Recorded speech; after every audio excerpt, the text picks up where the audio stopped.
In 1961, USAID was first launched. 10 years later, in 1971, Elon Musk was first launched. And today's very unnerving story, it's all about the bang for the buck chainsaw initiative that Musk brought to your government and especially the real lives that have been lost. You're not going to believe the numbers featured in our breaking story today. Stick around. Those real lives lost, the children's lives, it's all from the cuts of cruelty that Elon brought to a program that began like this.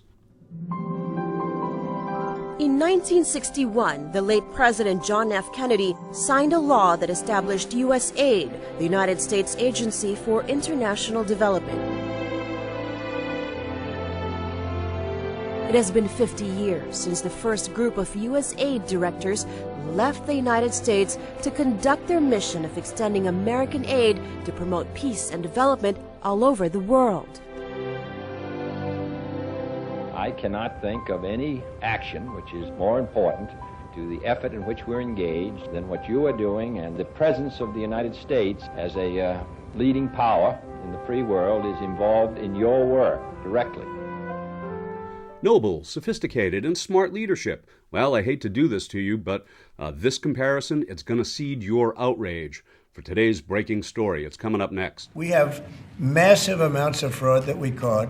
I think we probably caught way over a lot of billions of dollars already in, 2 weeks? Yes. And it's going to go to numbers that you're not going to believe. We have, for example, turned on funding for Ebola prevention and for HIV prevention. Yes, correct. And we are moving fast, so we will make mistakes, but we'll also fix the mistakes very quickly. So, do you see it as a worthy cause, USAID? I think that there are some worthy things, but overall, if you say what is the bang for the buck, I would say it was not very good. And there was far too much of what USAID was doing was influencing elections in ways that I think were dubious and do not stand the light of day. For the sake of the country, I hope that the person that's in charge and the other people that report to me that are in charge are allowed to do the right thing, namely make sure everything's honest, legitimate, and competent. But we're looking at just, when you look at USAID, that's one. We're going to look at the military, we're going to look at education. They're much bigger areas. But the USAID is really corrupt. I'll tell you, it's corrupt. It's incompetent, and it's really corrupt. And I can't imagine a judge saying, well, it may be corrupt, but you don't have the right. You got elected to look over the country and to, as we say, make America great again, but you don't have the right to go and look and see whether or not things are right that they're paying or that things are honest that they're paying. Okay, let's cut right to the chase and see what kind of cruel bang the dark MAGA prince caused to innocent children, much like the one on his head, to save a buck. It's foul, and the silence you're about to hear is deafening. I think the theme of the last two stories that we've been talking about are welcome to democracy. Welcome to our system. It's not a judicial coup. Our system, for as long as these short-memoried people may or may not remember, has been a three-branch system of government in which other branches have a say. And when you go back to the Elon Musk story, it's the same story.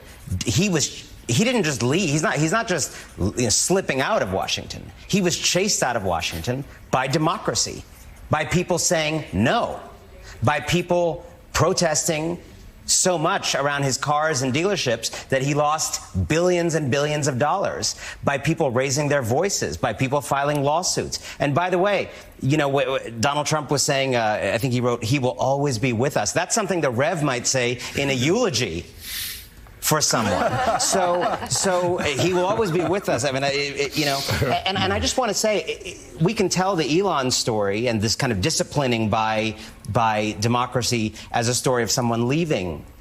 But there is pain in the wake of these tariffs, and there's pain in the wake of what Elon did. He talked about bringing the wood chipper to USAID. Brooke Nichols, Boston University professor, mathematician, figured out what is the effect of this. They have a tracker, 300,000 deaths according to a Boston University professor, because of the aid cuts so far, 200,000 of them children. Okay, Vietnam War, y'all remember that? 60,000 U.S. service members died. This is 5 times more deaths, according to the Boston University study, because of aid cuts since January of this year. So Elon Musk is leaving, but he's also leaving a legacy. But I think it's really important that people remember the courts work. Joe and I have been having a 10-year conversation about our institutions standing up or not. The courts work still, not perfectly. There's problems, but courts work, lawsuits work, and pressure works, and people raising their voice works. And it's not just that Washington always wins. I think the people always win. Yeah, well, it is. You look and see, and again, you talk about USAID. I'm hoping that Republicans who supported George W. Bush with PEPFAR, who supported evangelical institutions and Catholic institutions and other institutions to help the poorest among not only us but across the world, will put the funding back in for these desperately needed services. Okay, so let's get this straight. Since January, if those numbers are even a little bit accurate, 300,000 deaths, 200,000 children dead, all on the DOGE doorstep. Well, that's efficiency for sure, isn't it? And that is some legacy of shame. The medication that was keeping these children alive costs just 12 cents a day. America spends just 0.24% of its national income on foreign aid. That's why many of these programs were championed and defended by Republicans. Seldom has history offered a greater opportunity to do so much for so many. You know the excuses. We can't afford foreign aid anymore. Or we're wasting money pouring it into these poor countries. Well, all these excuses are just that, excuses, and they're dead wrong. We turn now to Elon Musk and what's being described as a hostile takeover of a government. He tweeted, "We spent the weekend feeding USAID into the wood chipper." Elon is doing a great job. While children are already dying, the death toll is likely to soar in coming months as food and medicine stockpiles dwindle and as people become weaker and sicker. Elon Musk isn't just taking food away from the world's poorest children. I fear he's reshaping American foreign policy to fit a worldview that is more isolated, cruel, and for too many children, catastrophic. The fundamental weakness of Western civilization is empathy.